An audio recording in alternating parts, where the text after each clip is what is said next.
just an incredible week of news, one that I can't remember having too many of, and even in the last couple of hours, news breaking out of Essendon that two of Brad Scott's key allies, that being Ben Jacobs, who was, of course, brought over from North Melbourne, the midfield coach, and also the psychologist and well-being officer, Ben Robbins, both departing and resigning from Essendon today in the wake of Brad Scott's sacking earlier in the week. Yeah, it's been massive. Last night, working the football, of course, St Kilda and Richmond, the amount of phone calls that we took, we could have taken them well and truly into the game. They just kept queuing up. It's certainly dividing opinion, even though off the top it was very strong one side, and then obviously as it went on, it got pretty even, the conversation throughout the night.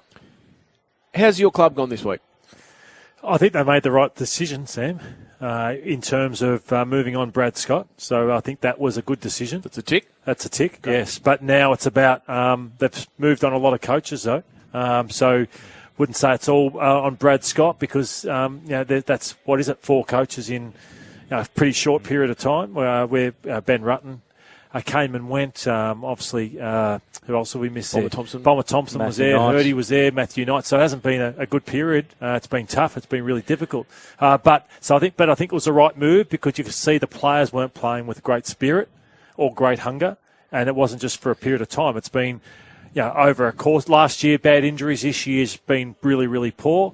And now it's just about them getting their act together in every department to become a good football club. So it's not just on the coach, it's on them as a football club. Yourself personally, Lloydie, Sam and I were just talking out the back, and I think you're probably the most influential person who doesn't have an official role with Essendon. That's due to the respect that you thoroughly deserve across the football industry, your love and passion for the Essendon Football Club. I don't mean to embarrass you, but they're just facts. Are you concerned now, whenever you've got a microphone in front of you, that whatever you speak on about Essendon will be amplified? Yeah, I've had my issues at times over the years, but I'm paid, so I'm more than happy and happy to do it because that's what I'm here to do with 3AW and Channel 9. But again, the club has said to me a number of times, understand what comes out of your mouth is more powerful than anyone else that speaks in the media about Essendon because of who you are and that you played for the club and what you did for the club. So that's something that I say to them, but that doesn't change. I'm just being honest. And I've got a job to do, and it hurts me. Like I say to them, I cry for the day that I say, how good was it that this team did what they did to play in a final or win a final or be a preliminary finalist, but that just has never come. And my frustration has been that, I had a player say to me this week from Essendon, at the end of 2023, they said, we'll contend as a club. Next year, 2024, it is our time to contend as a club.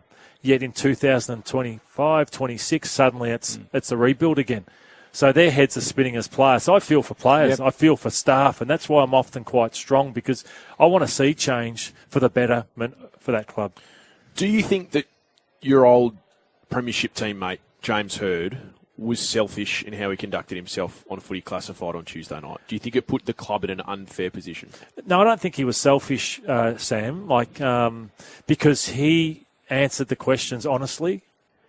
He did more than just answer the questions, though, did he? He conducted a mini-job interview saying that I want to be the next coach of Essendon. Well, he does, and that's what he seriously wants to be. He's desperate to be the next coach of the club, and I don't know, he'll say there was no strategy to it. He was answering the questions of how desperate he wants to be the next coach of the club. I think people would find that hard to believe given how intelligent James has shown himself to be over the years. I don't know what he would have done if it just danced around 10 questions. Eddie and those guys were going to keep at him. Eddie's one of the best interviewers our country's got. They're going to keep asking him. So I don't know how he dances around 10 of them.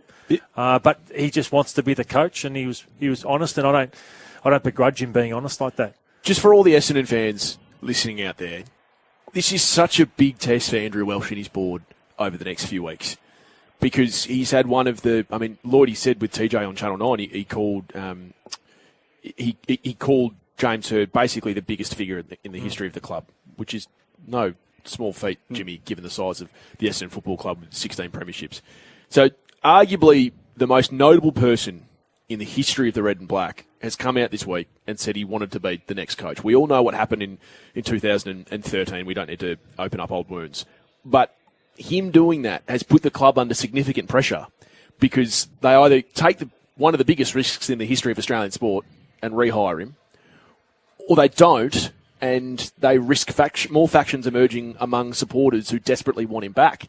So this, whatever happens with Andrew Welsh and his board, will be an incredible act of leadership, Jimmy, because it is the fork in the road for the Essendon Footy Club. So in saying that, we know Carlton announced their panel to appoint their next coach. With Adam Simpson on it, yep.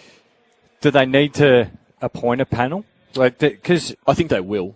Yeah, but it's ultimately going to land on Andrew Welsh. Well, essentially. I mean, but by the same token, without dismissing the class of people on the Carlton panel, Graham Wright's going to decide who coaches Carlton next.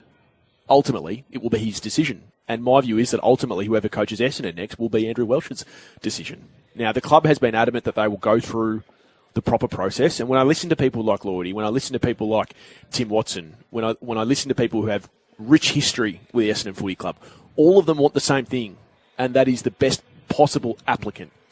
Now, James Hird might be a great coach of Essendon if they hire him. He might be. We don't know, right? Everyone talks about him with such aplomb, particularly now at Port Melbourne.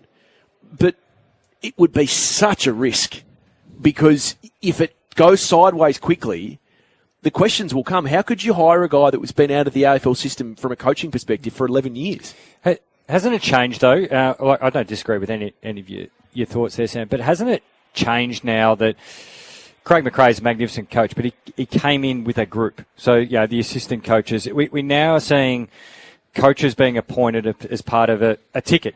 We always used to call it the board ticket, who's board ticket, but now it's almost a football department ticket that you're bringing in. And Carlton have sort of done that anyway by moving on their list boss and their recruiting boss, and whoever goes in there will probably have a bit of a plan with Graham Wright and Chris Davis. Hey, I'd love to bring this person and bring this person. So, but didn't James do that the first time around? No. From memory, that'll be a bit of my point I'm making. That if it is John Longmire, who's he bringing with him? Yep. If it is just grabbing an assistant coach, if it's James Kelly or I'll grab another name, so it's not Brent Montgomery. It's who is he bringing with him? Will that be part of how James could potentially land the role? Because if Dean Solomon's already there, you'll probably want to bring everybody else. Yeah, I think the starting point for Andrew Welsh is to decide, Sam, whether James is part of the process.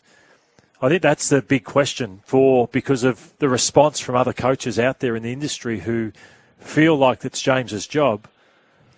For Essendon to have a fair process and get the best possible candidate, he has to work out, do I have James as part of it? Or is it pretty much James's job, or he doesn't have James as part of the process to get the best candidate? Answer your own question. Yeah. What should I think it's nearly in the way people feel that it's James's job, or James doesn't get an interview. Yeah. So if you were Andrew Welsh, what would you do? Well, he's got to decide. Would you interview him or not? I want James to get an interview, yes. Right. But how many is that scaring away? A lot, yes. So that's the tricky part for him. But isn't that helpful as well? Like, just taking a different point of view, if you're insecure that you can't be the best person to even beat out James Hird. Yeah, I see the other side of it. If I, say, for example, was going to try and get the Collingwood job and I was up against Nathan Buckley and Scott Pendlebury, I would feel like I'm up against it. Yeah. So I can see the other side of it. I like the brave nature, though, of it. Yeah. Like, if I was sitting on that panel, but maybe I think about it differently, I'd actually appreciate, hey, you've seen favourite sons here and you're actually backing yourself in. Can I ask you a question, Lloydie? Since basically I've been covering footy, the Essendon Footy Club's been broken, right? Now, you're an Essendon person, but I listen to people like Kevin Sheedy. Kevin Sheedy came out this week and said, Essendon needs an Essendon person to fix the club. Yeah, footy clubs love saying that sort of stuff. For the life of me, I'm not trying to be clever here. I can't work out why that is.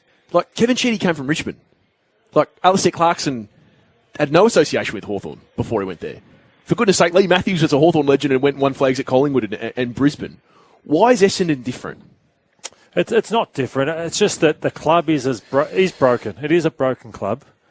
And I believe that James would galvanise the club more than any other coach. I think a lot of people would agree with you. In terms of the membership and the people wanting to come through the gates and the excitement. The momentum. James would be the number one in that regard.